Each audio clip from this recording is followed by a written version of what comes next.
प्रिय छात्रों, आपका न्यू आर्भट क्लासेज में स्वागत है। आज हम लोग क्लास 10 की भौतिकी का चैप्टर नंबर 2 यानी प्रकाश का अपवर्तन पढ़ेंगे और ये इसका सेकेंड वीडियो है। पार्ट 2 वीडियो है, पार्ट 1 हम पढ़ा चुके हैं। पार्ट 1 में हम लोग प्रकाश का अपवर्तन किसे कहते हैं, इसकी और कौन कौन सी महत्वपूर्ण बिंदु है उसके बारे में हम लोग चर्चा कर चुके हैं।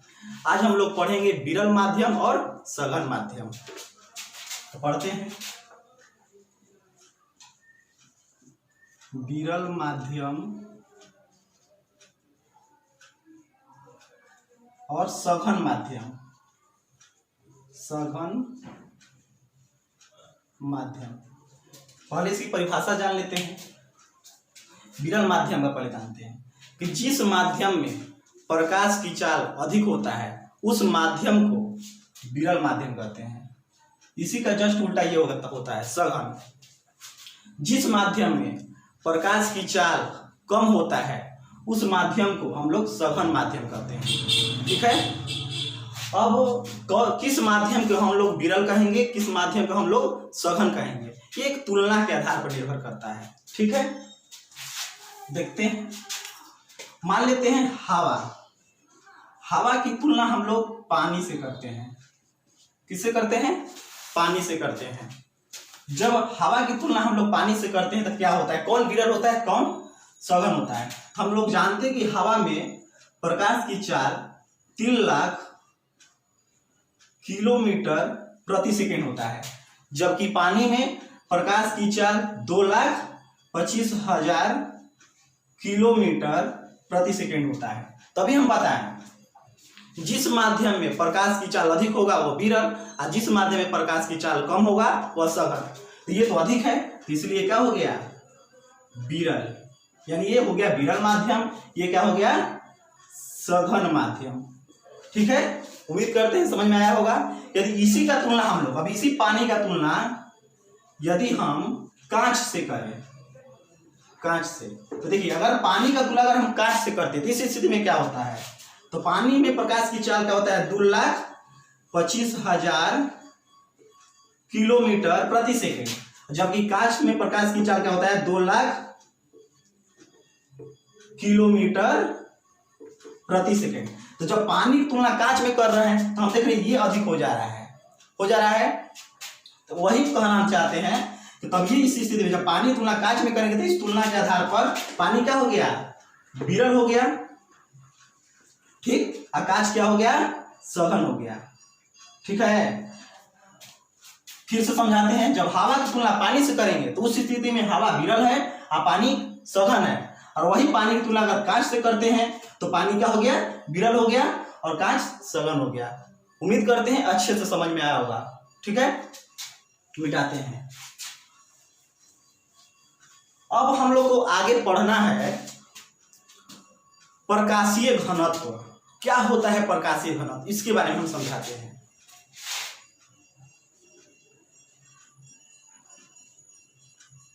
प्रकाशीय घनत्व,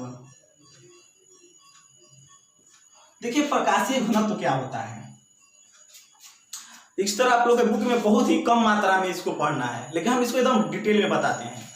पहले इसकी परिभाषा जान लेते हैं प्रकाशीय घनत्व का। प्रति इकाई आयतन में प्रकाश के द्रव्यमान को प्रकाशीय घनत्व कहते हैं। ठीक है, फिर से प्रति इकाई आयतन में प्रकाश के द्रव्यमान को हम लोग प्रकाशीय घनत्व कहते हैं। ठीक है, और इसकी फॉर्मूला की बात किया जाए तो प्रकाशीय घनत्व बराबर होता है प्रकाश का द्रव्यमान बटा में आयतन। ठीक है, ये इसका फॉर्मूला हो गया, आप लोग उतार लेंगे। अब थोड़ा सा और 2 पॉइंट इसके बारे में लिखवा देते हैं प्रकाशीय घनत्व के बारे में, किसमें अधिक होगा और किसमें कम होगा प्रकाशीय घनत्व, इसके बारे में बता देते हैं। पॉइंट बना के आप लोग लिख लीजिएगा, छोटा छोटा लिखिए। जिस माध्यम में प्रकाश की चाल जितना ही कम होगा उस माध्यम में प्रकाशीय घनत्व उतना ही अधिक होगा। ठीक है, एक दूसरे उल्टा होता है, समझ गए?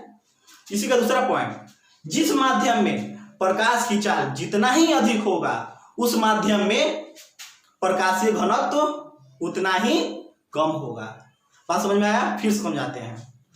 हमारे कहने का मतलब है कि जिस माध्यम में प्रकाश की चाल जितना ही कम होगा उस माध्यम में प्रकाशीय घनत्व उतना ही अधिक होगा। इसी का जस्ट उल्टा, जिस माध्यम में प्रकाश की चाल जितना ही अधिक होगा उस माध्यम में प्रकाशीय घनत्व उतना ही कम होगा। ये दोनों पॉइंट अच्छे से लिख लीजिएगा, बहुत इंपॉर्टेंट है। ठीक है, इसको मिटाते हैं हम। आप लोग प्रकाश का प्रवर्तन पढ़ा रहे थे तो उसमें आप लोगों को एक पॉइंट बताना चाहिए था। हम बताए थे कि जब प्रकाश की किरण ऐसे आती है, ठीक है, तो ये इसको ऐसे जाना चाहिए। ठीक है, ऐसे जाना चाहिए। ये क्या होती है, इसकी दिशा थोड़ा सा परिवर्तित हो जाती है, इधर हो जाती है। अरे ये कोई जरूरी कि इधर ही हमेशा होगी, और इधर भी तो जाना चाहिए। जाना चाहिए कि नहीं जाना चाहिए? बिल्कुल जाना चाहिए। ये आप लोगों को पूछना चाहिए था, लेकिन इसको हम बतला देते हैं क्यों ऐसा होता है। तो इसकी 3 नियम है, उस तीनों नियम को अगर जान लेंगे हम लोग तो पता चलेगा कि कब प्रकाश की किरण इधर जाएगी और कब प्रकाश की किरण इधर आएगी और कब प्रकाश की किरण सीधे निकल जाएगी। इसकी जानकारी मिल जाएगी। तो पॉइंट नंबर 1 डालेंगे, पॉइंट पहला, उसी में पॉइंट देते जाएंगे। तो देखिए, जब प्रकाश की किरण विरल माध्यम से सघन माध्यम में जाती है, जब प्रकाश की किरण विरल माध्यम से सघन माध्यम में जाती है तब प्रकाश क्या होता है, अभिलंब की ओर, प्रकाश की किरण अभिलंब की ओर मुड़ जाती है। आप लिखेंगे कि जब प्रकाश की किरण विरल माध्यम से सघन माध्यम में जाती है तो वह अभिलंब की ओर मुड़ जाती है। इतने लिखेंगे। इसका डायग्राम एक बना लेंगे। ये मान लेते हैं ये सतह है, नीचे आपका पानी है, ऊपर हवा है। ठीक है, जब प्रकाश की किरण ऐसे आई तो इसको जाना ऐसे चाहिए। ठीक, पहले हम आपतन बिंदु से डाला गया लंब अभिलंब कहलाता, अभिलंब बना लेते हैं। ठीक है, ऐसे प्रकाश की किरण आई थी। ठीक है, तभी हम बोले कि जब प्रकाश की किरण विरल माध्यम से सघन माध्यम में प्रवेश करती है तो इसकी जो दिशा होती है ये क्या होती है, अभिलंब की ओर मुड़ जाती है। तो ये अभिलंब की ओर, इसको इधर जाना चाहिए था लेकिन इधर मुड़ जाएगी, यानी ये ऐसे चली जाएगी। अभिलंब ये है, ये हमारा किरण वास्तविक था लेकिन जाने का इधर, तो इधर हो गई और थोड़ा सा इधर चल गई। तो यही मतलब है। ठीक है, समझ में आएगा? देखिए, इसको सघन कहेंगे और इसको हम लोग विरल कहेंगे। ठीक है, उम्मीद करते हैं समझ में आया होगा इस पॉइंट को। दूसरा का पॉइंट समझाते हैं, मिटाते हैं इसको। जब प्रकाश की किरण सघन माध्यम से विरल माध्यम में जाती है तो वह क्या होती है, अभिलंब से और दूर भागती जाती है। ठीक है, तो हम मान लेते हैं ऊपर कांच है, ठीक है, एक सतह है और नीचे पानी है। तो आपको पता है कि कांच का हो गया सघन, अभी समझा चुके हैं, क्योंकि कांच का, पानी का अपेक्षा कांच का प्रकाश की चाल क्या है, कम है, तो इसलिए जो कम होता है वो सघन होता है, जो अधिक होता है विरल होता है। तो ये विरल है। तो जब प्रकाश की किरण आपको ऐसे आएगी, ठीक है, तो इसको जाना ऐसे चाहिए। ठीक है, पहले एक अभिलंब डाल देते हैं। तो ये क्या करता है, पता है कि जब प्रकाश किरण सघन माध्यम से विरल माध्यम में जाती है तो ये अभिलंब है, अभिलंब से और दूर भागती जाती है, यानी अब इधर नहीं आएगी और ये इधर भागते चली जाएगी। ठीक है, समझ में आया होगा ये भी पॉइंट। और हमने बताया कि इधर आ जाती है जब विरल से सघन में जाती है, तो इधर आ जाती है, लेकिन यही सघन से विरल में जाएगी तो ये प्रकाश किरण अभिलंब से और दूर भागती जाएगी और इधर चलती चली जाएगी। ठीक है, उम्मीद करते हैं समझ में आया होगा। तीसरी पॉइंट समझाते हैं। तीसरी पॉइंट है इसका, जब प्रकाश की किरण दो माध्यमों को अलग करने वाली सतह पर लंबवत पड़ती है तो वह सीधा बिना मुड़े निकल जाती है। अच्छे से लिख लीजिएगा इस पॉइंट को कि जब प्रकाश की किरण दो माध्यमों को अलग करने वाली सतह पर पड़ती है तो बिना मुड़े सीधे निकल जाती है। ठीक है, समझाते हैं इसको। मान लेते हैं ये एक सतह है, मान लेते ये हमेशा हवा पानी ले लेते हैं, इसको मान लेते हैं ये कांच की सिल्ली है। ठीक है, ये कांच की सिल्ली है। जब प्रकाश की किरण इस पे क्या आई, लंबवत आई, देखिए लंबवत आ रही है, तो ये क्या होगी, सीधे निकल जाएगी, इसका अपवर्तन नहीं होगा, ये कभी मुड़ भी नहीं करेगी, एकदम सीधे ये निकल जाएगी। तो यही हमको समझाना था कि जब प्रकाश की किरण लंबवत पड़ती है तो उसका अपवर्तन नहीं होता, वो सीधे निकल जाती है, बिना मुड़े सीधे निकल जाती है। ठीक है, तीनों पॉइंट समझ में आ गया। नेक्स्ट पॉइंट है, इसको मिटाते हैं। नेक्स्ट पॉइंट हम लोग को क्या पढ़ना है सब देखते हैं। नेक्स्ट पॉइंट हम लोग को पढ़ना है कांच की सिल्ली, कांच की सिल्ली से प्रकाश का अपवर्तन, प्रकाश का अपवर्तन। ठीक है, इसको समझते हैं कि कांच की सिल्ली से प्रकाश का अपवर्तन कैसे होता है। ठीक है, देख बना लेते हैं कांच की सिल्ली बाबू, ये अभी हम समझाए थे कांच की सिल्ली के बारे में, यही ले लेते हैं। ये मान लेते हैं हमारा क्या है, कांच है, शीशा। ये क्या है, सघन है। क्यों सघन है, क्योंकि जब ये कांच है तो बाहर क्या है, हवा, बाहर तो हवा ही होता है, तो हवा क्या हो गया, विरल, क्योंकि हवा में प्रकाश की चाल क्या होता है, अधिक होता है, अब कांच में कम होता है, तो जो अधिक होता है विरल, जो कम होता है सघन। तो ऊपर हवा है तो नीचे भी तो हवा है, ये भी हमारा विरल हो गया। ठीक है, तो देखिए जब इस पे प्रकाश की किरण ऐसे आएगी, इसको थोड़ा सा और बड़ा कर लेते हैं।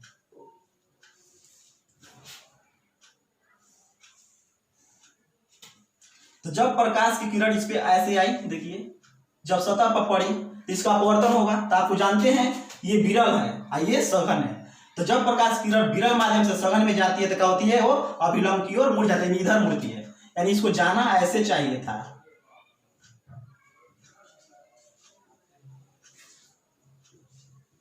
ठीक, पहला अभिलंब डाल लेते हैं, तो ये क्या होती है, अभिलंब की ओर मुड़ जाती है। तो ये किरण सीधे ऐसे जाना चाहिए था, लेकिन क्या होती है, ये ऐसे आ जाती है। ठीक है, ऐसे।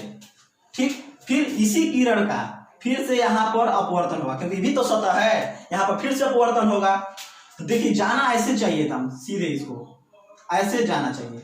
ठीक है, यहां पर भी अभिलंब बना लेते हैं, ये मेरा अभिलंब हो गया। ठीक, तो अभी हम बताएं कि जब प्रकाश की किरण सघन माध्यम से विरल माध्यम में जाएगी तो क्या होती है, अभिलंब से दूर भागती है। तो ये हमारा अभिलंब है, ये और इससे क्या होगी, और इसको ऐसे भागेगी, ऐसे और दूर होती जाती है, यानी ऐसे चली जाती है। ठीक है, तो यहां पर देखिए बाबू, जब शुरुआत में जब किरण हमारा चला था तो ये सीधे इस दिशा में जा रहा था, उसी किरण का जब 2 बार अपवर्तन हुआ तो वही किरण फिर उसी दिशा में जा रहा है। तो देख रहे हैं कि इसकी दिशा क्या है, सेम है, बराबर है, लेकिन दोनों सेम है, लेकिन बात क्या हो गया, यहाँ पर थोड़ा सा परिवर्तन आ गया, इस किरण और इस किरण के बीच में थोड़ा सा अंतर आ गया। तो इसी अंतर को हम लोग क्या कहते हैं, पार्श्विक विस्थापन कहते हैं। ये जो बीच की दूरी है ना, इसी को हम लोग क्या कहते हैं, पार्श्विक विस्थापन कहते हैं, पार्श्विक विस्थापन। तो देखिए इसी पॉइंट से हम लोग का ये भी क्लियर हो गया, पार्श्विक विस्थापन। और आपको कभी आ जाए एग्जाम में कि कांच की सिल्ली से प्रकाश का अपवर्तन कराइए, तो आप सिर्फ डायग्राम बना देंगे, ये सब दर्शा देंगे, हो जाएगा। लेकिन वही प्रकाश पार्श्विक विस्थापन का स्पेशल परिभाषा पूछा जाएगा, तो इसकी परिभाषा होता है आपतित किरण और निर्गत किरण। देखिए ये हमारे शुरुआत में चलने वाली किरण को ही क्या कहते हैं, ये हमारा आपतित किरण है, यही हमारा आपतित किरण है। ठीक है, और इसी किरण का 2 बार अपवर्तन हुआ है, तो इसी किरण को हम लोग क्या कहेंगे, निर्गत किरण कहेंगे। क्या कहेंगे, निर्गत किरण। जिसकी परिभाषा हो जाएगी पार्श्विक विस्थापन का कि आपतित किरण और निर्गत किरण के बीच लंबवत दूरी को पार्श्विक विस्थापन कहते हैं। फिर से, आपतित किरण और निर्गत किरण के बीच लंबवत दूरी को, ये जो दूरी है इसी दूरी को हम लोग क्या कहते हैं, पार्श्विक विस्थापन कहते हैं। ठीक है, समझ में आया होगा, उम्मीद करते हैं। तो इस वीडियो को यहीं आप समाप्त करते हैं और अच्छे से आप लोग फेरवर बना लीजिएगा, और उम्मीद करते हैं कि बिल्कुल अच्छे समझ में आया होगा। नहीं समझ में आया होगा जरूर आप लोग हमें जरूर बताइएगा। ठीक है, और आप लोग हमारा पार्ट 1 वीडियो नहीं देखे होंगे तो आप हमारे चैनल पर जाकर उस पार्ट 1 वीडियो को जरूर देख लीजिएगा। ठीक है।